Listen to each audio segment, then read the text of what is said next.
રાણાવાવ ખાતે રેલવે વિભાગ દ્વારા વંદે ભારત ટ્રેનો માટે ₹135.58 કરોડની અંદાજિત ખર્ચે નવા ઇન્ટિગ્રેટેડ કોચિંગ ડિપોની મંજૂરી આપવામાં આવશે।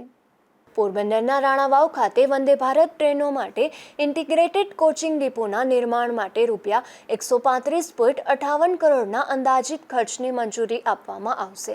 આ સુવિધા વંદે ભારત ટ્રેનોના જાળવણી માટે આવશ્યક ઇન્ફ્રાસ્ટ્રક્ચર પૂરું પાડશે, જેના પરિણામે ઓપરેશનલ કાર્યક્ષમતા અને ક્ષમતા બંનેમાં વધારો થશે। આ વ્યૂહાત્મક પહેલ વંદે ભારત સહિતની અન્ય ટ્રેનો માટે જાળવણી માળખાકીય સુવિધાના વિકાસના વિશાળ યોજના અંતર્ગત છે। આ પ્રોજેક્ટથી પોરબંદરથી રાણાવાવ જાળવણી કાર્ય સ્થાનાંતરિત કરીને ભાર ઘટાડવો અને કાર્યક્ષમતા વધશે। LHB અને વંદે ભારત જેવી વિવિધ પ્રકારની ટ્રેનો માટે આધુનિક અને એકીકૃત જાળવણી સુવિધાનું નિર્માણ રાણાવાવ ખાતે પૂરતી જગ્યા ઉપલબ્ધ હોવાથી વિશાળ ઇન્ફ્રાસ્ટ્રક્ચર વિકાસ શક્ય બનશે। Bureau report, Gujarat news, Porbandar.